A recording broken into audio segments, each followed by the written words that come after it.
Ouais, donc j'en profite, j'ai un peu de temps libre, ce qui à mon avis va pas être le cas, euh, vu le petit monstre que j'ai à charge, et que ici c'est pas le patriarcat, hein, clairement. Donc je pense pas avoir beaucoup de temps libre dans, euh, dans les mois qui viennent. Et je voulais commenter ce qui s'est passé dans l'actualité, parce que c'est en train de bouger un peu quand même si c'est pas encore le délire, et notamment les attentats qui ont lieu à Paris, donc notamment à Vincennes. Moi, j'ai passé une bonne partie de mon enfance à Vincennes. Mon frère habite encore en face de la synagogue, donc j'étais assez proche. C'est des lieux que je connais bien, là où ça s'est passé, le Père Cachère, à côté du périph'. Euh, donc, c'est ce qui s'est passé, c'est qu'il y a eu un attentat et alors maintenant, bon, ça a visiblement réveillé un peu les gens, bien qu'il faut quand même relativiser. Hein, la violence en France, c'est rien par rapport à ce qui se passe à l'étranger. Hein. C'est pipeau, quoi. Il y a toujours eu des attentats et ça fait assez peu de victimes comparé aux accidents de la route, etc. Donc, par contre, effectivement, ça a un impact. Parce que, bon, quand on a un pays de tiers-monde où tue trois bédins qui n'ont aucun rôle économique mondial, tout le monde s'en fout. Quand au Nigeria, il y a des centaines de personnes qui sont assassinées par Boko Haram, tout le monde s'en bat les couilles. On ne fait pas le détail. Par contre, évidemment, quand il s'agit de Paris, c'est autre chose, puisque Paris, c'est quand même le centre, l'un ce que j'appelle des nœuds de production mondiaux. Tout le monde est dépendant, donc ça fout une sacrée merde. Et évidemment, ça intéresse du monde partout. Parce que c'est un signe de faiblesse de notre civilisation. Voilà. Et bon, en fait, bon, je fais cette vidéo parce que je veux rappeler quelques points, mais grossièrement, tout est dans ce que j'ai dit avant, évidemment. Hein. Bon, notre civilisation va commencer à s'effondrer. Et tous les éléments de ces attentats, que ce soit des éléments de démographie, des éléments d'immigration, des éléments des considérations sur la religion et son rôle, etc. Tout ça, je l'ai déjà dit dans les vidéos précédentes, sur reporter la démographie, etc. Bon, il y a, je vais en parler peut-être à la fin de la vidéo sur le concept de grand remplacement que j'ai aussi abordé dans les vidéos précédentes, mais je vais essayer de le accroché à quelque chose d'assez rationnel, c'est-à-dire concernant une critique de la civilisation, et non pas simplement rester dans le débat stérile de l'extrême droite qui finalement n'a pas de projet, et pas plus que la gauche qui est dans le déni. Mais ça, j'y reviens à chaque fois. Il s'agit d'avoir une vision, disons, cohérente de ce qui se passe et de ce que c'est que notre civilisation. Et ça, je reporte aux choses précédentes. Mais donc, quand on a vu un peu les vidéos que j'ai faites auparavant, on a une conclusion qui est assez claire, c'est que ce genre d'attentat, pas forcément sous ce type-là, mais il va y avoir un effondrement. C'est un peu les vidéos qui traînent sur Internet du cauchemar de l'extrême droite, mais les guerres civiles auront lieu, pas forcément sous la forme islamiste ou quoi que ce soit, mais c'est une évidence que quand un corps est malade, qu'il n'a plus de... Il s'effondre. Et n'importe quoi, c'est comme quand notre civilisation a eu déjà dans le passé, par exemple au Moyen-Âge, des problèmes de production, des problèmes de surpopulation, bah, il y a eu des pestes, il y a eu des maladies, il y a eu des... c'était un corps fragile et de partout, c'est comme quand on meurt, c'est pas, on ne peut pas dire de quelle maladie on va mourir, simplement c'est l'âge, on est fatigué, le corps fonctionne de moins en moins, il y a plein de maladies qu'on appelle opportunistes. Et l'islamisme est évidemment une maladie opportuniste. Donc c'est pas en éradiquant nécessairement l'islam que l'on va que l'on va qu'on va sauver notre civilisation. Elle s'effondrera de toute façon puisqu'elle ne répond plus à une réalité écologique. Elle est arrivée au bout de son processus de pillage. Donc actuellement, on en voit la fin à tous les niveaux. Et ce que je voudrais aussi signaler, c'est ça, c'est quelque chose d'important, c'est que notre civilisation peut s'effondrer par deux mécanismes qui vont probablement jouer de concert. C'est-à-dire qu'il y a un premier mécanisme qui est l'épuisement des ressources, puisque bon, actuellement, on voit que il y a des indices qui montrent que les ressources sont difficilement dans ce qu'on appelle parfois le retour sur investissement, c'est-à-dire que on investit beaucoup, il n'y a pas grand-chose, et ça, le peu qui est récupéré d'énergie, de métaux, etc., ne suffit plus à maintenir l'expansion de cette machine. Donc en fait, c'est malgré ce que j'ai une croissance économique qui est mesurée en PIB, en fait, il y a concrètement une moins en moins qui extrait. C'est-à-dire qu'il faut pour extraire du pétrole aujourd'hui encore plus de métal qu'autrefois, il faut encore plus d'activité économique. Et au final, l'activité économique, même si elle grandit, ça ne veut pas dire que les gens sont plus riches, parce qu'en fait, on extrait au final moins de choses, avec plus de moyens. Et en fait, la machine qui est nécessaire pour maintenir cette extraction, etc., en fait, est de plus en plus fragile, parce qu'il y a moins de choses qui sont extraites et qui peuvent être réinvesties. Donc on vit un peu sur le capital passé, et de plus en plus, la machine s'épuise. Et on voit, et ça se traduit dans plein de phénomènes, que ce soit le chômage de masse, sauf actuellement il y a une petite reprise aux États-Unis due au gaz de schiste, mais ça ne va pas durer. C'est tout à fait transitoire. Et en Chine, ça ralentit. Bon, voilà, ça va ralentir partout en France, c'est catastrophique depuis longtemps. Et donc, au niveau mondial, on voit que la population augmente énormément, que les gens sont obligés de partir partout. Il y a des guerres, enfin, sécheresse en Syrie. Aujourd'hui, il est montré par les gens les plus sérieux que, effectivement, en Syrie, c'est d'une part la surpopulation, puisque la population syrienne a été multipliée par 5, je crois, en 50 ans, quelque chose comme ça. Et par ailleurs, les sécheresses qui arrivent à cause du changement climatique et puis aussi probablement des pratiques agricoles qui sont, comme ça a été le cas autrefois. Donc, les sécheresses arrivent. Il n'y a plus globalement. Donc les sécheresses arrivent en Syrie et il a été montré que ça correspond à peu près au début de la guerre avec de grands déplacements de population dus à des récoltes calamiteuses. Les gens ont été obligés de bouger vers des villes déjà surpeuplées et ça a créé un effet domino et des tensions. Et puis au final, Bachar s'est excité et ça a mené à une guerre. Et donc voilà. Et aujourd'hui, on voit un problème qui évidemment la gauche nie en bloc, puisqu'elle prétend qu'on peut, la gauche progressiste croit encore au progrès de cette civilisation, et elle croit qu'elle va pouvoir donc créer des emplois, etc., accueillir, elle dit que l'homme en nombre est une richesse, et donc tout va aller bien, puisqu'on va pouvoir produire de plus en plus, indépendamment du contexte. Donc tout se tient et s'explique. Donc en fait, on a un effondrement. Donc ça, c'est l'effondrement économique. Disons qu'on pourrait appeler économique, écologique, économique. Mais il y a un autre effondrement qui, c'est la deuxième partie, et c'est l'effondrement humain. C'est-à-dire que l'utilisation, il faut deux choses. Il faut donc demander une société qui se crée, une économie, c'est-à-dire une production globale, mais il faut aussi des agents. Et cet agent, il est humain, effectivement, ce sont des hommes qui construisent ces sociétés. Et l'homme est un matériel biologique qui a évolué non pas pour faire une civilisation. La civilisation, c'est ce que j'ai expliqué, c'est un pis-aller. L'homme est né, a évolué dans un contexte naturel, principalement depuis 200 000 ans, pour vivre en petits groupes de chasseurs-cueilleurs et exploiter son environnement de façon assez modeste. Et il n'est pas conçu pour vivre en société. Donc la société, c'est un phénomène récent, avec une pression sélective probablement assez forte, qui fait que, bon, il y a une domestication dont j'ai parlé, mais qui n'est pas achevée. C'est-à-dire qu'au fond, nous ne sommes pas des robots. La violence, par exemple, on réagit, on ne se laisse pas mener comme des bêtes. Les bêtes n'ont pas besoin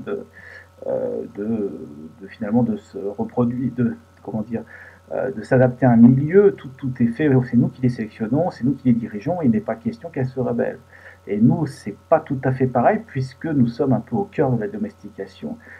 Nous sommes à la fois acteurs et sujets de cette domestication. Et donc, elle ne pourra jamais être complète de ce fait-là. Si nous devenons complètement domestiqués, nous serons incapables de réagir au changement de ce qui se passe actuellement, c'est-à-dire les conséquences de notre domestication font que nous avons épuisé notre environnement et que nous vivons commençons à subir les conséquences de cela, la surpopulation, la pauvreté, les inégalités qui sont toutes ces inégalités, j'en ai déjà parlé, c'est lié à l'industrialisation, au surnombre, etc. Il ne faut pas croire que c'est un phénomène indépendant. Toute l'erreur de la gauche à ce niveau-là. Il y a très peu d'inégalités chez les chasseurs-cueilleurs, il n'y en a même pas du tout. Dans plein de tribus, c'est impossible d'avoir des inégalités. Il n'y a pas de capital, il n'y a pas de stock, il n'y a pas de... C'est absolument du domaine de l'impossible. Donc les inégalités sont principalement dues au mode de fonctionnement de nos sociétés, du mode de production, qui les permet et qui même les facilite et souvent sont même quasiment nécessaires. Et donc, donc ça fait que on commence à souffrir de toutes ces conséquences, inégalité, pauvreté, surpopulation, c'est-à-dire densité énorme des gens dans les centres urbains, au Bangladesh, etc. Et dans le milieu musulman surtout, parce que là-bas il y a une très forte densité de population dans ces pays-là. Si on considère, c'est quand même des pays désertiques avec quelques villes où on peut vivre avec des nappes d'eau assez faibles, surexploitées aujourd'hui, donc surpopulation en Égypte, etc. Les gens commencent à se foutre sur la gueule. Je vois que même Reporter fait un reportage sur l'Égypte et souligne que c'est quand même surpeuplé. Hein, ça commence à... Et donc on commence tous à sentir ces effets-là et on réagit parce qu'on n'est pas complètement domestiqué quand même et on reste des bêtes qui réagissent, qui s'énervent, qui ont garde une certaine forme de violence parce qu'on n'a pas pu l'éradiquer parce que justement elle est nécessaire quand même à notre survie en tant qu'espèce. Donc ça va réagir et donc le matériel humain commence à rompre actuellement et c'est ce qu'on voit dans ces attentats finalement. Ce qu'on voit dans ces attentats, c'est que bon, il y a une analyse de droite qui vaut ce qu'elle vaut. Hein. Moi, je dis pas que la droite s'est complètement trompée quand elle parle. Bon, c'est évident que l'immigration a été un problème, mais moi, je pense pas que la droite puisse résoudre le problème de l'immigration comme je l'ai parlé avant. La droite ment. Je vais en parler après. Mais mais il y a aussi un fait que ces jeunes-là vivent. Bon, ça, c'est le problème de la gauche, c'est qu'elle a prétendu qu'on pouvait tarquer des gens, qu'il y avait un avenir radieux ici pour eux, enfin, la gauche, et de tous ceux qui ont planifié cette immigration, ou l'ont encouragé, ou n'ont pas réagi. Ils ont cru qu'on pouvait placer plein de gens dans des villes, et d'ailleurs, c'est pas que les immigrés, hein, c'est tout le monde. Hein. Même moi, j'ai vécu dans un appartement, 50 mètres carrés à 4, j'ai pas trouvé ça génial, et bon, pour les immigrés, c'est pire.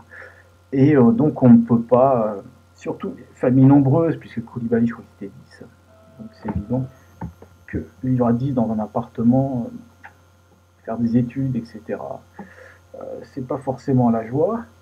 Et donc au final, donc on a prétendu qu'on pouvait mettre des gens dans des cages, dans du béton, sans aucun rapport avec donc la nature, sans pas, complètement, c'est l'industrialisation, on est complètement coupé des moyens de production, on n'a plus de rôle économique du tout, alors on nous propose des boulots, des machins, mais on ne voit pas trop le sens de ce genre d'activité.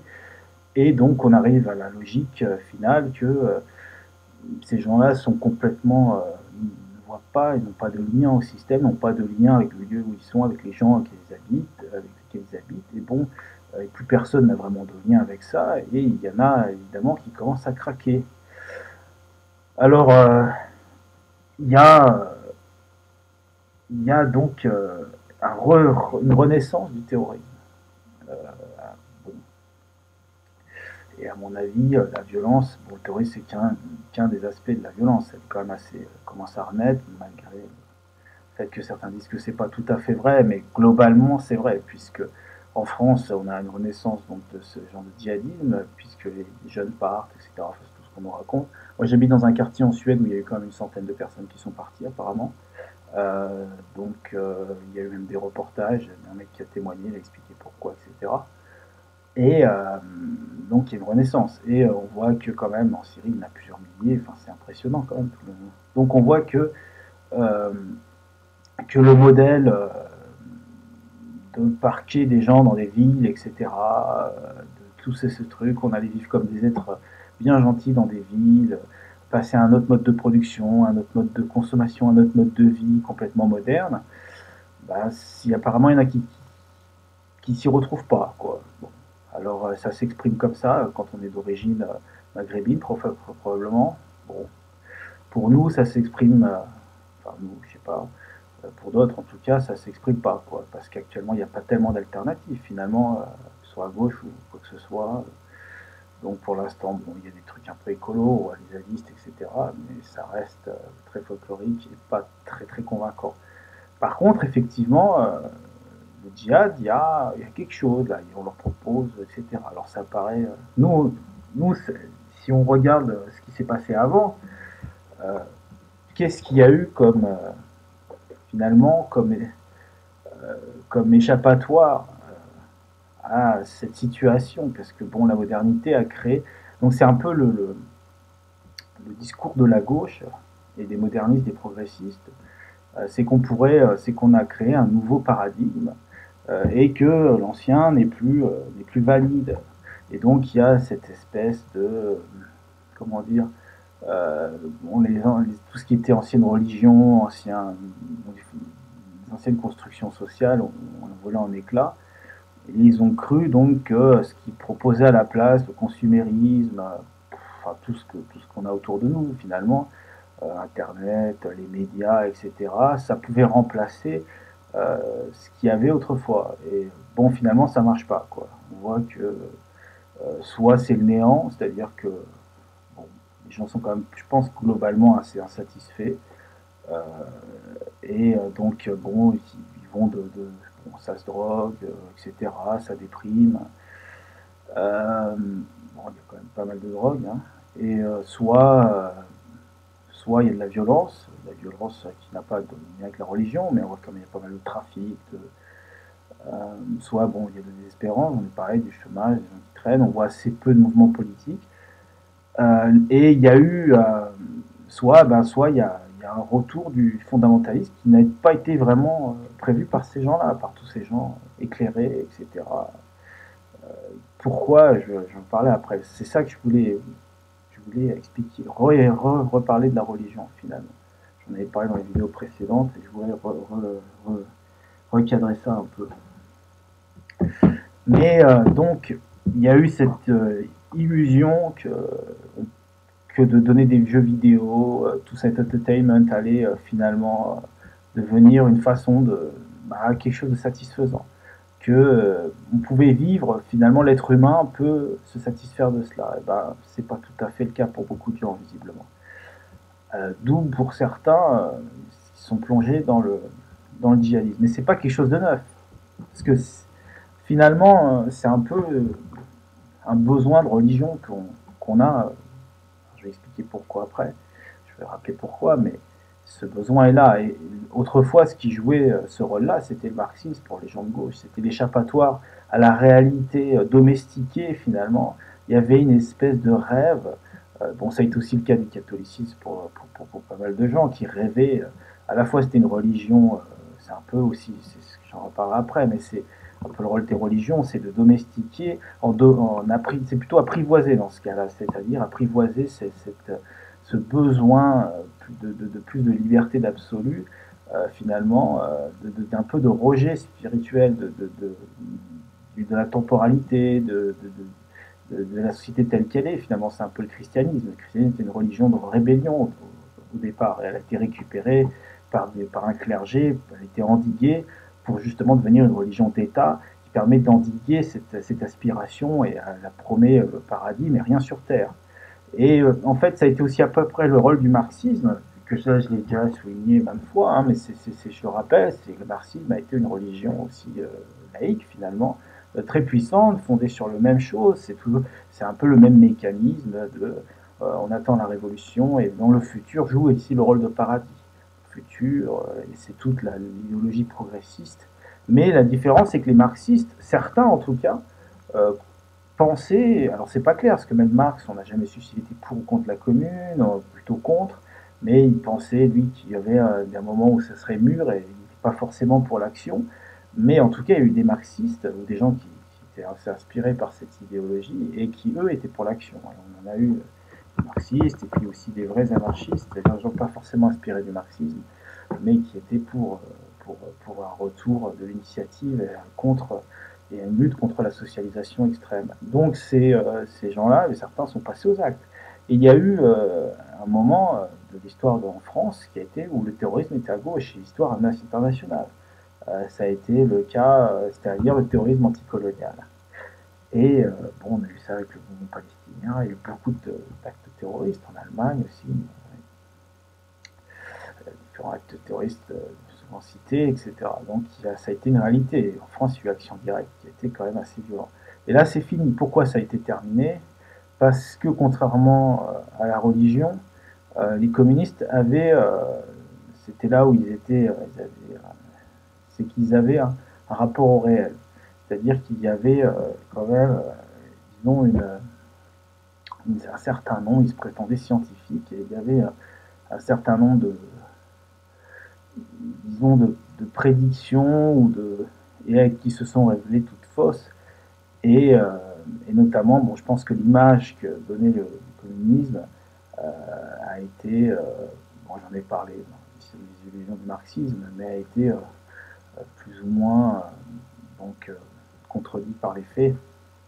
Et il y a eu, donc, le marxisme, on a bien vu que les masses, on ne pouvait pas, qu'elles étaient abruties par ce capitalisme et que ça restait des mouvements minoritaires. Et donc, ils ont vu qu'il y avait un décalage entre ce qui était annoncé sur la description du prolétariat et la réalité du prolétariat, qui est une masse qui est totalement inerte, domestiquée, et donc il y a eu une fatigue. Voilà. Donc il y avait quand même une espèce, le marxisme touchait notre public finalement, mais autre part, mais bon, c'était à l'époque. Et aujourd'hui, le djihadisme n'a pas la prétention, donc c'est ça sa force, c'est que bon, il touche, n'a pas forcément prise sur le réel immédiat, bien que bon, enfin, c'est un effet de mode aussi. Si en Syrie ça se calme, il est possible que il y aura des hauts et des bas. Euh, donc voilà.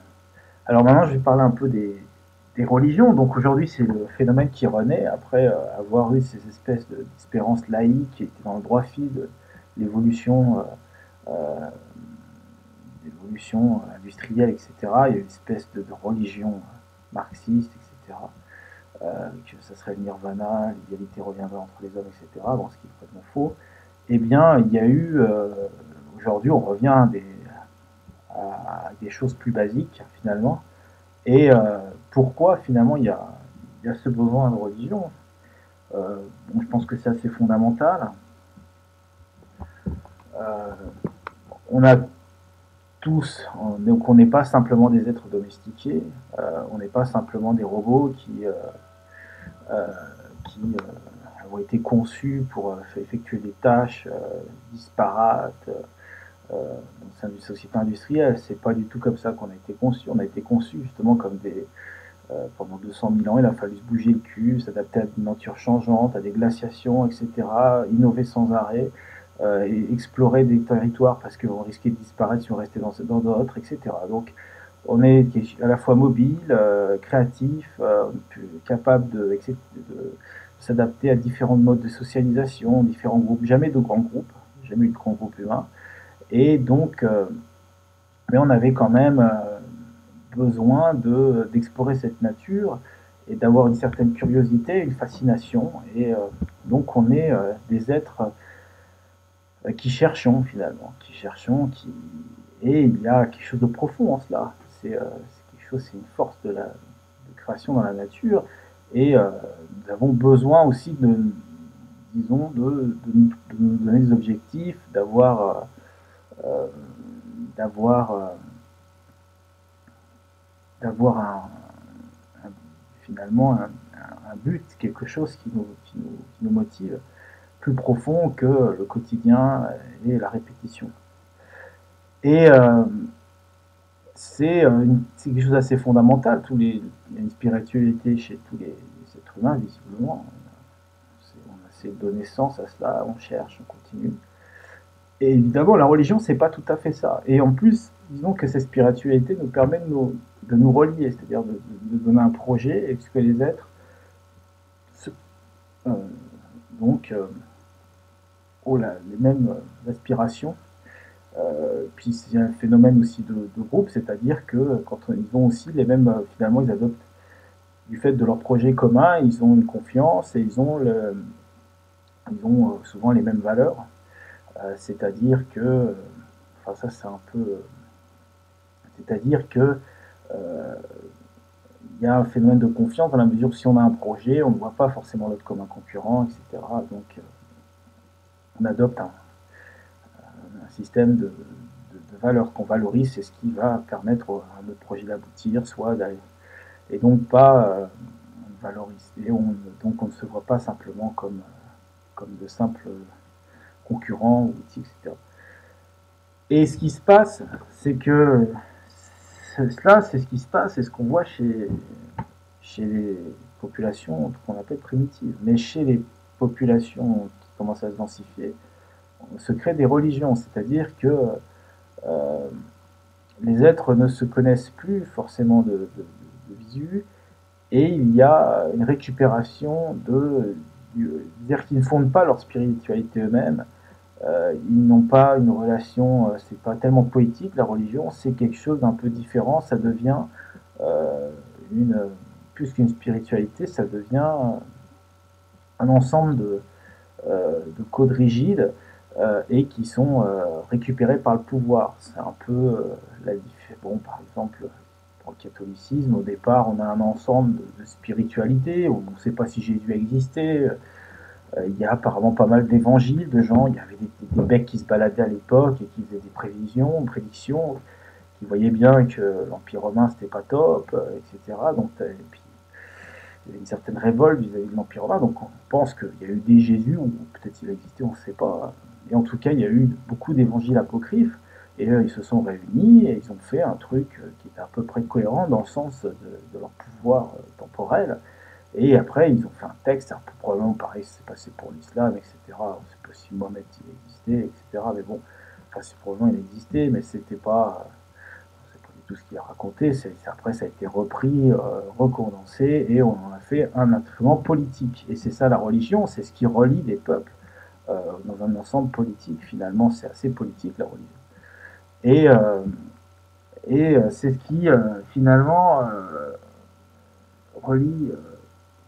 Et donc dans notre société, où finalement il n'y a plus de lien politique entre nous, parce que la société capitaliste a détruit cela, a détruit le libéralisme, veut des entités qui soient des manipulables, des consommateurs, elle ne veut pas des entités agissantes. Ça, je l'ai déjà expliqué avant. Et donc, c'est concrètement le modèle. Donc, il n'y a plus de lien réel, et c'est d'où la force, le retour du religieux. C'est que le religieux propose, lui, des liens. C'est-à-dire que des gens qui arrivent, ça j'en ai parlé à la vidéo précédente, mais c'est la réalité. Comme on a la République, tout ça c'est bidon. Quand la droite parle des valeurs républicaines, c'est excessivement bidon. Eh bien, les valeurs républicaines sont nulles et les gens n'y croient pas réellement. Concrètement, elles n'existent pas. Et par contre, les gens qui arrivent de différentes communautés, ou même certains cathos, machin, bah, eux, ils ont ils ont des choses, ils se réfèrent à une religion qui a un cadre beaucoup plus strict et beaucoup plus tangible, parfois ethnique, etc., et qui leur paraît beaucoup moins abstrait. Et donc il y a en fait un besoin de communauté finalement. Ces gens-là, ils sentent bien que tout ce qu'on a parlé de communauté républicaine, ça ne correspond à rien. Donc ils cherchent à notre façon d'être, de se retrouver une communauté, et ils la trouvent dans la religion, qui est tout aussi factice, hein, puisque ce sont des vieilles idéologies politiques quand même, hein, quelque part, mais qui sont plus exclusives, euh, bon, qui ont plus de corps, quoi, et qui proposent des choses, par exemple, qui proposent tout un ensemble de traditions qui sont reliées à des traditions aussi, des choses. Euh, Si les gens peuvent se rattacher plus facilement. Donc il y a un retour du religieux, et je pense que plus notre société va devenir, plus on va aller de l'avant dans cette croissance, plus on va s'effondrer, et plus il va y avoir une fragmentation. C'est un peu comme un tour de Babel, on va se communautariser, soit sur tel ou tel type de religion, d'idéologie, peu importe, mais ça va, ce que j'expliquais avant, les hommes ont besoin de se rassembler autour ils voient bien qu'il n'y a aucune sécurité dans cette société telle qu'elle est actuellement. Dès qu'elle s'effondrera, ça sera chacun pour soi, et ils essaient de se retrouver des, euh, des, des partenaires, comment dire, pour faire équipe. Quand ça se passera mal, les gens se regrouperont autour de noyau. Et c'est un peu ce qui se passe actuellement. Maintenant, je voudrais parler des... Donc, après avoir parlé de la religion, je voudrais... on pourrait analyser aussi, ce qui est intéressant, c'est de voir un peu si... c'est parce qu'il y a tout un discours sur l'islam progressiste, etc. Bon, c'est évident, on voit bien que les religions ne sont pas progressistes. Et donc, que enfin, on voit bien quand on lit un peu les textes sur l'islam, c'est vraiment un outil politique. Et bon, le catholicisme, ça a été un peu pareil, mais c'était, il y a quand même quelques éléments du catholicisme qui est assez gênant pour les autorités, d'où l'interdiction, par exemple, de lire la Bible chez les catholiques, qui n'est pas le cas des protestants. Et parce qu'il y a des choses excessivement gênantes. Alors les musulmans, je crois, vont régler ça aussi parce qu'il y a une grosse contradiction dans le Coran. Je crois qu'il y a des sourates qui annulent d'autres sourates. Je crois par exemple sur... Enfin, il faudrait, moi j'ai lu un petit peu, effectivement, il y avait des choses assez contradictoires. Donc bon, mais il y a plein d'exégèses. Bon, ça a été le cas aussi pour les catholiques, mais bon, quand même, la religion catholique était une mauvaise religion, si on lit le message, pas l'Ancien Testament et le Nouveau Testament, pour faire des guerres. Mais ça n'a pas empêché les catholiques, effectivement, de faire des guerres saintes. Parce qu'on peut toujours... après, il y a la théologie, le texte en soi ne compte pas vraiment. Il y a tout un ensemble d'exégèses, ce qui a permis de faire des guerres de façon... mais disons que je pense aussi ce qui a eu une évolution, c'est-à-dire que l'islam correspond à un type de société qui était bon, des sociétés assez militaires, et le catholicisme s'est adapté plus à des sociétés marchandes finalement, post-empire, qui avaient besoin d'une société plus pacifiée, plus domestiquée finalement. Et on voit que dans le catholicisme, il y a plein d'éléments qui ne correspondent pas à une société guerrière, justement, qui sont très peu adaptés. Par exemple, le fait de ne pas se défendre. Si on ne peut pas se défendre parce qu'on avait des moutons, et bon, et le reste, il y a des gens qui s'occupaient de la défense pour eux. Donc il y a une espèce d'évolution, on voit à ce niveau-là, et donc l'islam aujourd'hui est justement une religion plus forte pour, dans le cadre d'un effondrement, parce qu'elle va permettre à des gens de justifier finalement un combat armé, ce qui est plus difficile avec la religion chrétienne. Maintenant, ça n'empêche pas que certains chrétiens puissent se rassembler et faire la guerre. On l'a vu au Liban. Mais peut-être quand même que pour justifier des choses comme le suicide, etc., faire beaucoup de morts, etc., c'est peut-être un peu plus compliqué avec ce qui a marqué dans les évangiles. Il faudra faire beaucoup d'exégèse. Voilà, parce que ça correspond, je pense, historiquement à un autre type de société. Le christianisme n'est pas exactement dans le même contexte. Donc voilà, voilà. Alors maintenant, je voudrais parler, s'il me reste du temps, de la deuxième partie. Je vais la faire dans une autre vidéo. Je voudrais parler d'une prédiction qu'on pourrait faire sur notre société. Et ça a un rapport avec les solutions que j'avais proposées.